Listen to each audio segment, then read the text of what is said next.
Our Thank next speaker, thank you, Regina. Thank you so much, is going to be the indomitable Wendy Byford. I think she has helped tens of thousands of business owners get their LLCs and do all their paperwork. And now she's got amazing new things up her sleeve. And she is one of the most amazing business people I know. So, Wendy, I'm going to go ahead and give you the spotlight and welcome you to the stage. Perfect. Okay. Well, thank you for giving me this opportunity, Haley. I really appreciate it. And I'm really fascinated with what everybody has been sharing. All of you have different topics, and I'm really glad actually that I've taken the time to be here for the entire summit. What I want to talk to you about today is identity theft and your business. Now, as solopreneurs and small business owners, our thoughts are consumed about running our businesses and building our businesses. We're thinking about marketing and systems and operations and staffing and so many other things. I have about 20,000 clients in our database, and every time I set up a company and start asking them what they're doing, these are all the things that they're thinking about. But we rarely think about what the effects of our personal actions are on our business. And so what I want to talk about today is I want to make you aware of how identity theft can impact you, how that affects your business, and what you can do about it. So in small businesses, we know that cash is king. And thank you, Stacy, for going over the numbers. I thought that was absolutely fantastic. Great presentation. But what happens when cash is temporary and unavailable? So I want you to think about this. Imagine this. You wake up one morning ready for the day. You have a number of things to do, including getting money to suppliers for your business. There's no problem. You've got enough money in the bank. Your credit cards are good. Everything is in line. Maybe you've got even your books done, according to Stacy. You get online and you find that your identity's been stolen and the money's gone from your bank accounts. Your credit cards have been frozen. They've been taken away because of fraud. And all of a sudden, you can't do your business. You don't have the cash that you need. So what do? Well, this actually happened to a friend of mine. And she's a client, very good client that I've had for many, many years. She's in the construction industry. I called her one day to say, hey, you need to get this done by today. Is there a problem? And she said, my identity's been stolen. The money's gone from my bank account. I don't have credit cards. I'm running around trying to pull money from here, there, and everywhere to pay suppliers. And she was just going absolutely crazy. Well, it's not just the money, obviously, that was the issue. It was the time that she was taking away from everything else that she should have been doing in order to handle this situation, right? It's not safe to send her money. She doesn't have a bank account. They've frozen that because of the fraud. She doesn't have any way of getting money to her suppliers. And so she's working with the banks and she's working with the credit card companies and all of that. And even with the best will in the world, it still took her 10 days to get everything sorted out. So think about that. All of a sudden, you can't do business really for 10 days, right? Now, in her business, she has multiple projects going on in multiple states. And she's always in the process of finishing a project, starting a project, bidding on a project, right? And instead of looking at all of that, she's running around just trying to keep things going, begging people to give her a little bit of time, explaining what's going on, etc. Now, most of us don't have such devastating thefts going on. Sometimes you'll be notified, oh, there's a charge on your credit card. And so, yeah, you cancel that and you get a new one, right? But it doesn't mean that that doesn't happen. And the thing about identity theft is only 17% of identity theft shows up on your financial records. So where's the rest of it happening? We're going to talk about that. So what happens to a sale when you miss a really important meeting owing to identity theft? Right? Another situation. You have a business meeting and you decide that you're going to drive instead of fly. It's in a different state, but it's not too far. It's going to be actually about the same amount of time. It's going to be less expensive. So you decide you're going to drive. And about halfway into your journey, right, you get pulled over by a police officer. Now you're going a little bit above the speed limit, so you think, oh, maybe they haven't reached their quota of tickets, and so they're going to give me a ticket. It's not going to be a really big thing, right? So the officer comes over and he gets your driver's license. He checks it. He comes back to the car and he says, please step out of the vehicle, right? He's going to arrest you for unpaid tickets. Now, you haven't had a ticket in the last 5 years, right? You know you don't have any tickets, but he is going to arrest you for unpaid tickets, take you to jail, impound your car. You're going to have to get a family member to come find you out in the middle of nowhere to bail you out and get all this sorted out, right? Because of identity fraud. Somebody has taken the information on your driver's license and created a driver's license with your information and their picture. And so now those tickets are attached to you and you are going to jail. This actually happened to a friend of mine. Now, fortunately, she had some resources at her disposal.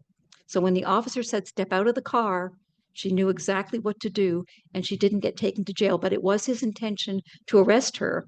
And she found that out through her attorney. So I'll explain a little bit more about that later. That is identity theft. Right? What happens when you're expecting a refund and it goes to somebody else? Right? A lot of us as small business owners, we've bootstrapped our business, right? We actually are paying for our business growth as we go from the money that's coming in. And a lot of times when you know you're getting a tax refund, that's already earmarked for something else. Maybe you've got a project that needs money, and so that money is going to go to that project. Or maybe there's a piece of equipment you need to buy, and that refund is going to go to pay for that piece of equipment.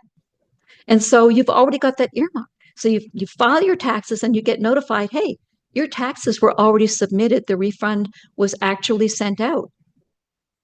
Well, you never received a refund. So what's going on here? You take a look at where was it sent? Well, it's an address that you have no idea where that is, right? And you have a light bulb moment. Your identity was stolen and used to file taxes so that the thief would collect your refund.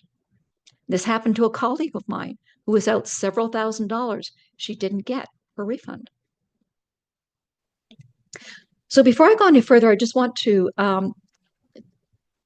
explain the difference between identity theft and identity fraud, because sometimes people get a little confused over this. Identity theft involves the theft of your personal information.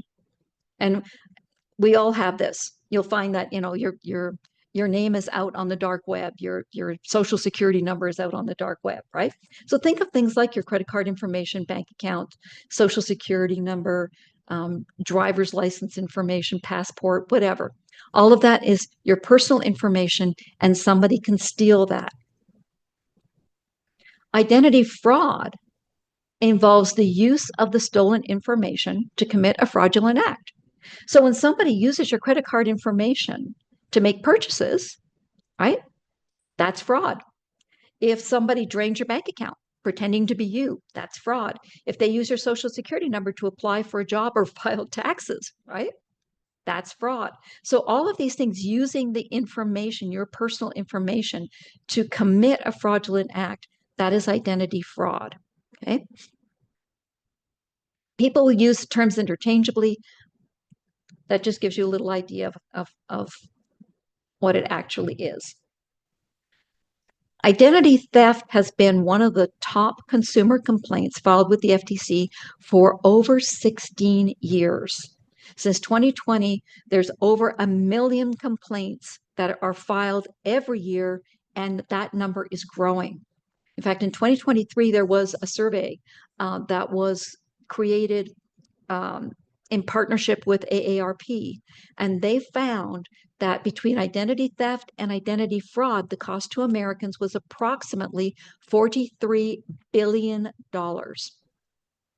Okay? This is a huge industry and growing, and Americans are targeted. Why?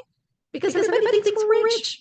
Right? Streets are paved with gold. Come to America, right? Take somebody's identity, use it, and get money, right? So it actually cost us $43 billion when everything was said and done. Since 2015, more than 8.4 billion records have been compromised. So you've probably all heard that the Social Security Administration got hacked. All the information was then compromised, right? That's only a part of all that information that's out there.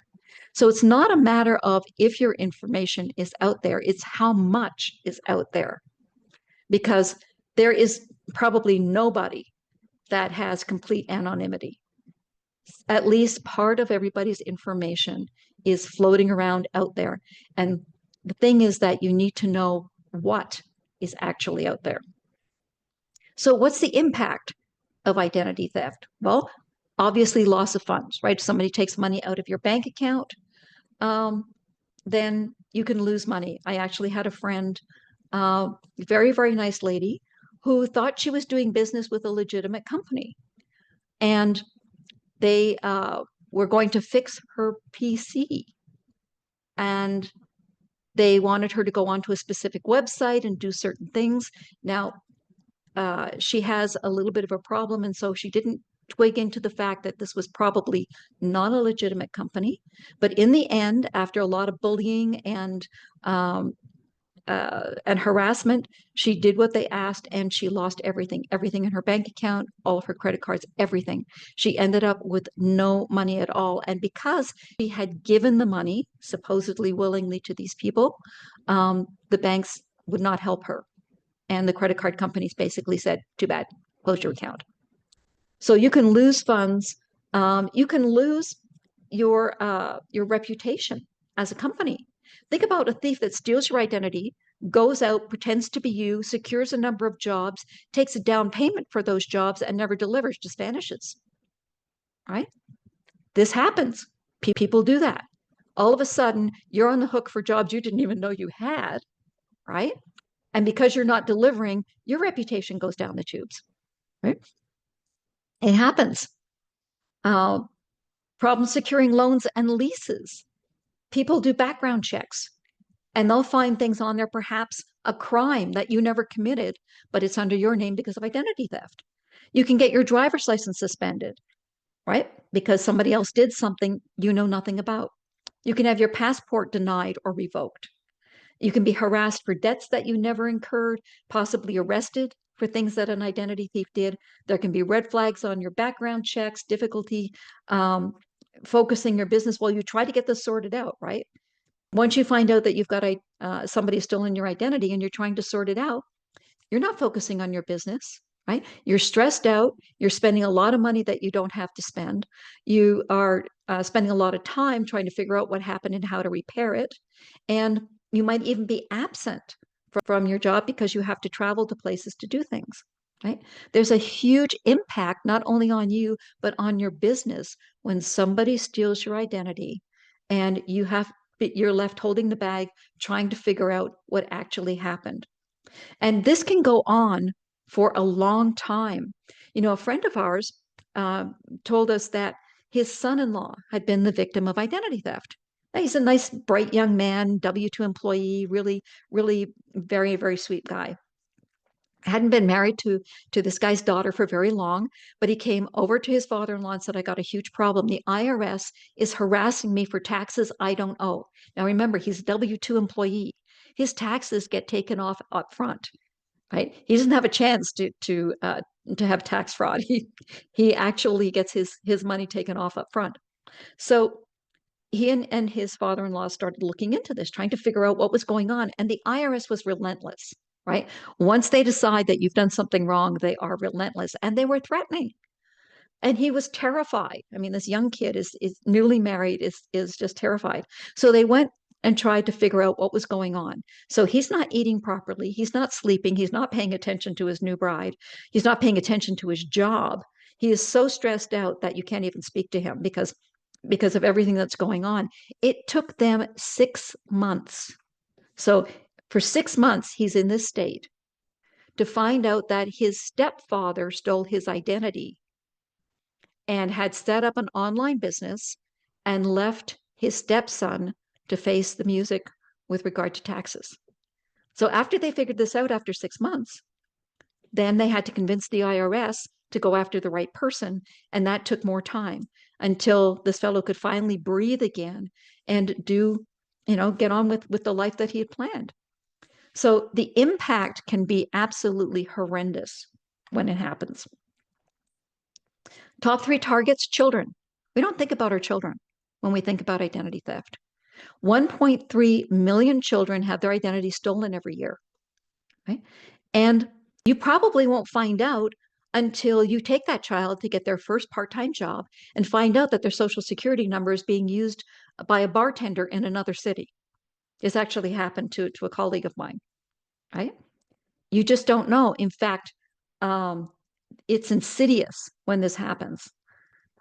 Second target is CDL holders. If you know people who drive trucks for a living, they are prime targets because if you have a CDL license, you are gold in the industry. You can drive for anybody.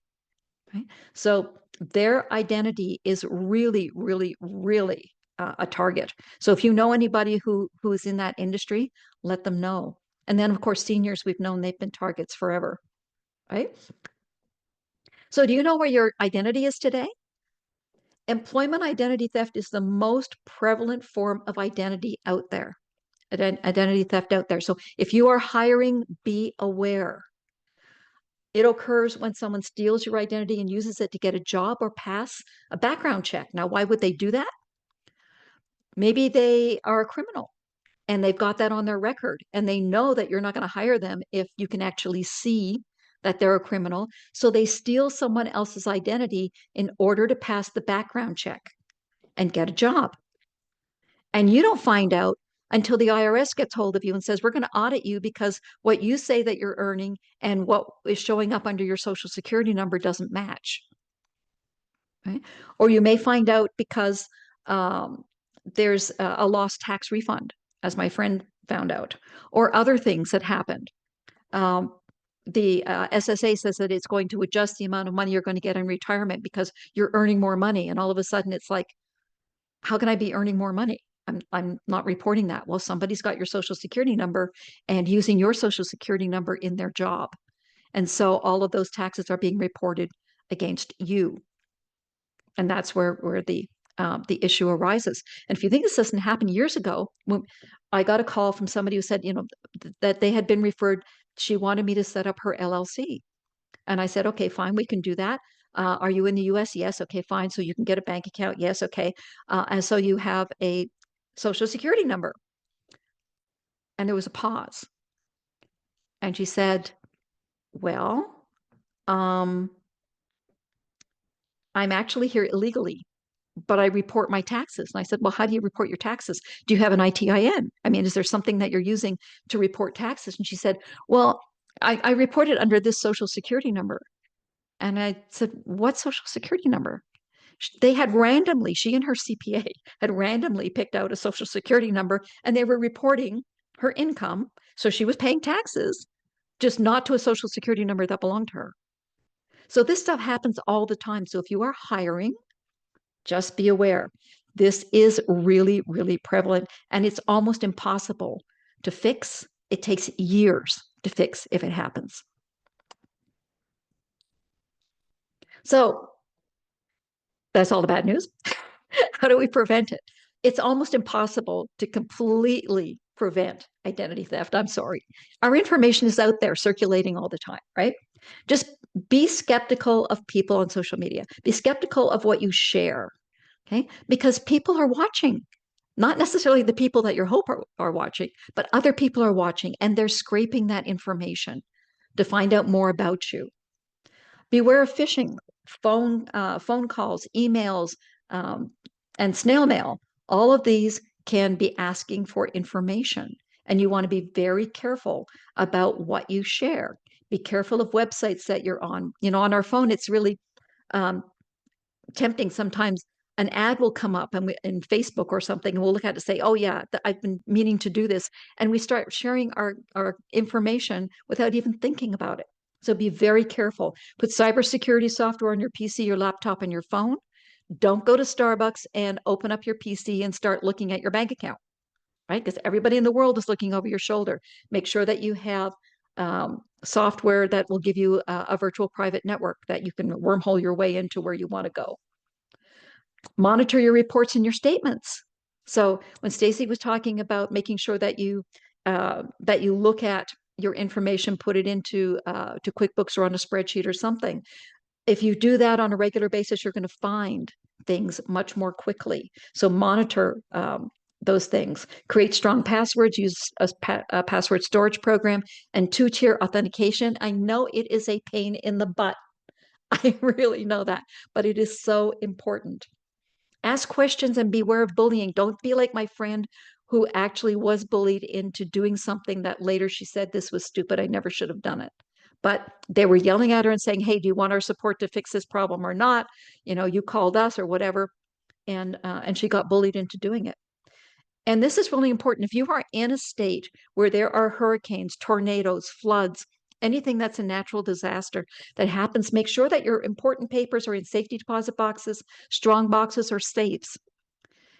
It is amazing how often after a disaster, people's personal information is floating down the street somewhere, 5 streets over, and thieves know that. They will go to these locations so that they can pick up that information. And you may have stuff there that has, you've basically given them the keys to the bank account or your retirement accounts or anything else because those papers are just floating around, right? So make sure that you keep your personal papers in some kind of a secure location. So if anything happens, a fire or anything else, if somebody comes into your home after the disaster, they can't readily get access to what it is that they're looking for. Okay. It's really important to have a plan that monitors everything that's important, not just your bank accounts, not just your credit cards, but everything that's important, like your social security number, your passport, your driver's license information, your medical information. There is a great scam now where people will hack into your medical information so that when you go to the emergency room and you need blood, it may not be your blood type on your records in that hospital because somebody has hacked into those records and changed the blood type. And you know what happens when you get the wrong blood type, right? You die. Absolutely, you die. So it's really important that everything is monitored. There's a great scam going on right now where people will steal your identity and then go into public records, find out how your home is titled, and try to get your home retitled into their name. They've stolen your identity, so they're allowed to change the title on that house. You won't find out until you go to sell the house. And all of a sudden, that house doesn't belong to you. You've been paying the mortgage, but the title is in somebody else's name, right? This stuff is insidious. Make sure that the plan alerts you to changes in public records. So if the title is changed, it's going to be on public record. So you need to have alerts in place for, when they find information on the dark web, information on databases where information is bought and sold. Did you know that there are actually databases that will contain your information and your information can be bought and sold? And those databases, you can demand to have your information taken off, and you have to do it every 90 days because they'll put it back on.